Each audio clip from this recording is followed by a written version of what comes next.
नमस्ते मेरे मोटर प्रेमियों, तैयार हो जाइए क्योंकि नेटफ्लिक्स का ड्राइव टू सर्वाइव अपने छठे सीजन के साथ स्क्रीन पर वापस लौट रहा है। 2023 के फॉर्मूला 1 सीजन के रोमांचों को फिर से जीने के साथ रेड बुल के मैक्स वर्स्टापेन द्वारा शानदार 19 में से बड़े 2 जीतों के साथ शासित हुई यह सीजन एक हाई स्पीड क्रिया का रोलर कोस्टर था। 23 फरवरी 2024 को प्री सीजन टेस्टिंग के अंतिम दिन को लॉन्च तिथि के रूप में निर्धारित किया गया है। इस समय को बेहतर कैसे हो सकता है। सीजन 6 वादा करता है कि ये महत्वपूर्ण पलों, पीछे की दरारों और गहराई से चर्चित साक्षात्कारों में एक गहरी खुदाई करेगा। इंतजार नहीं हो सकता। हम क्या? हे सभी, यह आपका दोस्त एंजो है जो सभी मोटर स्पोर्ट के बारे में बातचीत कर रहा है। Om is Wilchmo, Krahasta mit Sreistangd. Laura no Kravis, Kavam and AF1 with a Fistruk Sami Wealth. Lana or Gleetime Nebula and Gut Peepily.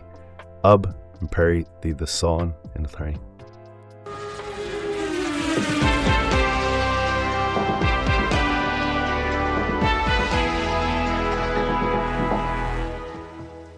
अरे वाह, दूधा वॉज डोई 3 सीजन के सभी रोमांचक कार्यक्रम के बारे में सोचने से ही मुझे ठंड लगती है। रेड बुल की प्रभुत्वता, वेरस्टापेन की विजय, पेरेज की जीतें और साइंस का सिंगापुर में उभरता हुआ पल, सब कुछ ड्राइव टू सर्वाइव के छठे सीजन में होगा। और रिलीज डेट के बारे में सोचकर उत्साहित होना मुश्किल है नहीं। 10 फरवरी 2030, वही दिन जब अंतिम पूर्व मौसम परीक्षण होगा। हम सभी मोटर उत्साहियों के लिए क्या खास तोहफा है। मैं पहले से ही आगामी सीजन की प्रतीक्षा महसूस कर रहा हूं। मैं सोच रहा हूं कि नेटफ्लिक्स कैमरों ने क्या कुछ कैप्चर किया होगा। आप क्या सोचते हैं दोस्तों? क्या आप मेरे जैसे उत्साहित हैं? ड्राइव टू सर्वाइव के छठे सीजन के लिए आपके कोई पूर्वानुमान है? और अधिक महत्वपूर्ण बात यह है, क्या आप आगामी फॉर्मूला 1 सीजन के लिए तैयार हैं? अगर आप हमारी चर्चा का आनंद ले रहे हैं तो लाइक बटन दबाना न भूलें। हमें बातचीत करने के लिए बहुत कुछ बचा है, तो चलिए आगे बढ़ते हैं। हाँ, और ये न भूलें, ड्राइव टू सर्वाइव के आगामी सीजन में हमें ग्रिड पर अन्य खिलाड़ियों के जीवन की झलक भी मिलेगी। ये सिर्फ रेस जीतों और पोडियम फिनिशेस के बारे में नहीं है। ये नाटक, तनाव, दुख और आशा के बारे में है, जैसे कि नॉरिस और पियास्ट्री की यात्रा मैक्लारेन के साथ सीजन के अंत की ओर, या वेरस्टापेन का वापसी शो में जो उन्होंने बनावटी कहानी लाइनें के रूप में माना था 4 सीजनों के बाद बॉयकॉट करने के कारण। फॉर्मूला 1 की दुनिया को इस दृष्टिकोण से देखना सचमुच रोचक है। क्या आप सहमत हैं? बिल्कुल। ड्राइव टू सर्वाइव की हर सीजन एक जटिल मोज़ेक है जो प्रत्येक वर्ष के चैंपियनशिप की मूल बात को पकड़ता है। पिछले सीजन, उदाहरण के लिए, द न्यू डॉन के साथ शुरू हुआ और फेरारी की उम्मीदों को लेकर था। लेक्लेर्क और साइंज, बढ़ते दबाव, और फिर उस जीतने वाले रेस के साथ सफलता का मीठा स्वाद। और फिर हास में नाटक, रूसी आक्रमण के बाद माजेपिन को छोड़ने का अंतिम लम्हा फैसला, और मैग्नसन की वापसी। ये सीट की वास्तव में, और हमें यह भी न भूलना चाहिए कि दूसरे एपिसोड बाउंस बैक में मर्सिडीज की संघर्षों की बातें थीं। लेविस हैमिल्टन जो गाड़ी के पोर्पोइसिंग से जूझ रहे थे, टोटो वोल्फ का तनाव और हैमिल्टन की अमूल्य प्रतिक्रिया। जैसे कि मेरी माँ कहती थी, हर बादल के पास एक चांदी की रेखा होती है। और मुझे लगता है ड्राइव टू सर्वाइव जैसी श्रृंखला के लिए हर सीजन में अपनी विशेष रंगीन नाटक और रोमांच की छवि होती है। अच्छा, मेरे चाचा भी कुछ ऐसा ही कहते थे। हर तूफान एक इंद्रधनुष लाता है। और फॉर्मूला 1 के संदर्भ में तूफान रेस होती है और इंद्रधनुष उसके पीछे की कहानी होती है। चलिए देखते हैं कि ड्राइव टू सर्वाइव के आगामी सीजन हमारे लिए क्या लाता है। ठीक है दोस्तों, हमारी रोमांचक चर्चा से एक छोटी सी विश्राम की गहराई तक रुकें। यहां हमारे प्यारे चैनल के बारे में आप सभी को याद दिलाना चाहूंगा। अगर आप हमारी सामग्री में आनंद ले रहे हैं तो हमें एक लाइक दें और सब्सक्राइब बटन दबाएं। ये छोटे हस्तक्षेप हमें आप सभी के लिए इस उच्च ऊर्जा सामग्री को जारी रखने में बहुत मदद करते हैं। और अपने दोस्तों के साथ इसे साझा करने में झिझक न करें। हम यहाँ हर दिन मौजूद हैं, फॉर्मूला 1 की दुनिया से नवीनतम और शानदार खबरें प्रस्तुत करते हैं। और रेस वीकेंड पर हम विशेष एपिसोड के साथ इसे और भी उच्च स्तर पर ले जाते हैं। ओह, और हर बुधवार की सुबह खुद को एक वास्तविक महाकाव्यिक विषय पर एक अत्यधिक लंबा विशेष एपिसोड के लिए तैयार करें। बिल्कुल, मैं खुद इससे बेहतर नहीं कह सकता। हर लाइक और सब्सक्रिप्शन सचमुच मायने रखते हैं। अब चलिए ड्राइव टू सर्वाइव और फॉर्मूला 1 की रोमांचक दुनिया में वापस चलें। हमें डूबने दीजिए। हाँ, आगे बढ़ते हुए स्पष्ट है कि ड्राइव टू सर्वाइव सिर्फ रेस के उत्साह के बारे में ही नहीं है, बल्कि टीम और ड्राइवर्स की वास्तविक कठिनाइयों के बारे में भी। फेरारी पर दबाव, उदाहरण के तौर पर, थोड़ा ज्यादा ही था। उन्हें कुछ गंभीर सुरक्षितता समस्याएं थीं और बीते बीते साल के अंत तक उनके टीम प्रिंसिपल मैटिया बिनोटो को कदम उठाना पड़ा। ये सच है जो सुर्खियों के पीछे की कहानियों को प्रकट करता है। हमने मिक शूमाकर को देखा, उदाहरण के तौर पर, जो अपने पिता की विरासत के मान को पूरा करने के लिए बहुत दबाव में थे। हास के साथ उनकी यात्रा निश्चित रूप से एक सफर थी, हालांकि छोटी। उनके अनुबंध को बीते बीते साल के लिए नवीनीकृत नहीं किया गया। और फिर हमारे पास अल्पाइन टीम और उनकी संघर्षों की कहानी है। एपिसोड पार्डन माय फ्रेंच में दिखाया गया है कि टीम प्रिंसिपल ऑटमार सफनौर की कोशिशें थीं टीम के प्रदर्शन को मजबूत करने की आगामी ड्राइवर शफल के बीच।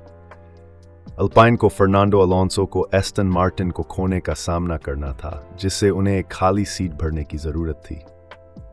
ड्राइवर शफल की बात करते हैं तो मैक्लारेन की भी समस्या है। उन्हें अपने ड्राइवर लाइनअप में संभावित बदलाव का विचार करना पड़ा, जिससे डेनियल रिकार्डो का भविष्य टीम में अनिश्चित हो गया। बिल्कुल सही। और कौन भूल सकता है रेड बुल की विजय, मोनाको ग्रां प्री में तनाव और उसके बाद का टक्कर। यह भावनाओं का एक रोमांचक रोलर कोस्टर की तरह का अनुभव है।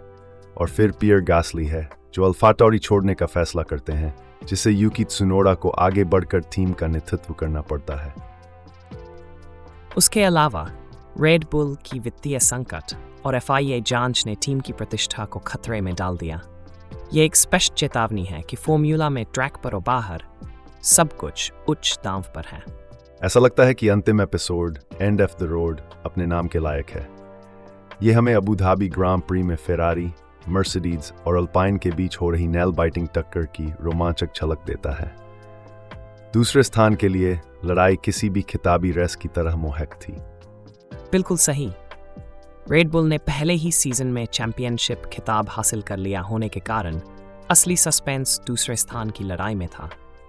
टीम ने अपनी पूरी कोशिश की, जिससे ग्रां प्री में एक तानाशाही संघर्ष हुआ। और ऐसे पल हैं जो हमें हर रेस में हर टीम और ड्राइवर की गहरी जुनून और संकल्प की याद दिलाते हैं। ये जीत की महिमा के अलावा मुकाबले की इच्छा, सीमाओं को पार करने की इच्छा और महानता की ओर प्रयास करने की भी है, चाहे जैसे भी हों हालात। बहुत अच्छी बात कही है। ट्रैक पर हर सेकंड मायने रखता है, हर फैसला मायने रखता है। ये टीमों और ड्राइवर्स के कौशल और सतत परिश्रम की प्रमाणित है कि वे इतनी तीव्र दबाव का सामना कर सकते हैं और फिर भी एक यादगार प्रदर्शन प्रस्तुत कर सकते हैं। विलियम, फॉर्मूला 1 में हाल की विकासों के बारे में वेब पर क्या चर्चा हो रही है? चलिए एक नजर डालते हैं। उपयोगकर्ता नामित कोलेंटाइन ने साझा किया है, उद्धरण, आधिकारिक AlphaTauri south squad Visa Cash App RB formula 1 team बन जाती है, उद्धरण समाप्त। ओ, वाकई बहुत लंबा नाम है। ये निश्चित रूप से है। और RB का क्या अर्थ हो सकता है, इसके बारे में काफी बहस हो रही है। स्पेस पजल का कहना है कि इसका अर्थ रेनॉन्ड ब्रांड स्पोर्ट हो सकता है, जबकि किसी नामक फीलिक्स का कहना है कि इसका अर्थ रासेंदे बोलिडेन हो सकता है। छोटे से उद्धरण के बारे में चुटकुली भरे सुझावों की बात नहीं कर रहा हूं। कार्लोस लेट और ग्रेगी वेग्स ने इसके बारे में कुछ मस्ती भरे सुझाव दिए हैं। हमें कैसे हो F4? यूजर डबल जॉनी को पुराने नाम तोरो रोसो पसंद है। कमेंटेटर्स को टीम को क्या कहना चाहिए, इसके बारे में एक जीवंत चर्चा भी हो रही है। किंगबू ने अपनी चिंताओं को व्यक्त किया है, उद्धरण के अनुसार, वास्तव में वे कमेंटेटर्स से क्या उम्मीद करते हैं कि वे उन्हें क्या कहेंगे। अच्छा, कमेंटेटर्स क्या सोच रहे हैं? यूजर पीटर केनी का कहना है कि शायद उन्हें सीधे RB या वीजा RB कहा जा सकता है।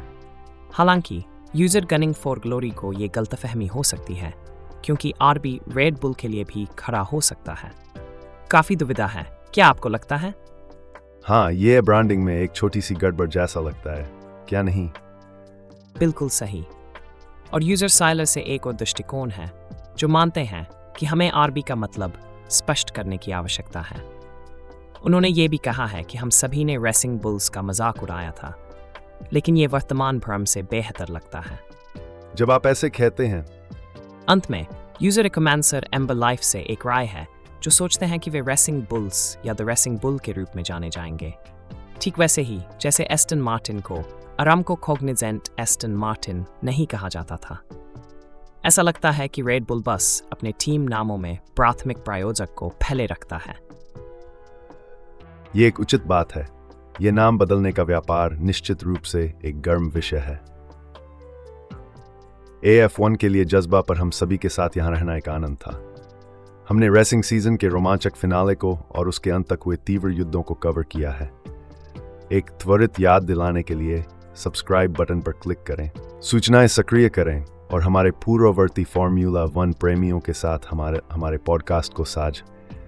हैरर, आपका सहयोग और समर्थन ही हमें बढ़ाता है। बिल्कुल सही दोस्तों, और हमें एक टिप्पणी छोड़ना न भूलें। हमें आपके विचार और राय सुनना पसंद है। कभी कभी आपकी टिप्पणी अगले एपिसोड में शामिल हो सकती है। उसे छोड़ने में न रहें या हमारे दैनिक एपिसोड में। हम हमेशा यहाँ हैं, फॉर्मूला 1 की तेजी से चलने वाली दुनिया से नवीनतम जानकारी के साथ तैयार हैं।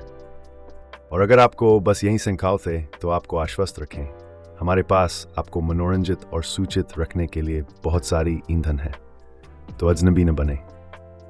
Bezim steodd, small, Euromath, therisming. Tivambuj apples or privel for Kanahan. We hope you embrace formulage that to the cre after you do thrust amla. Isteta, main pant kinans. Et put up ni new image. A key and mainana self dine end of the way you.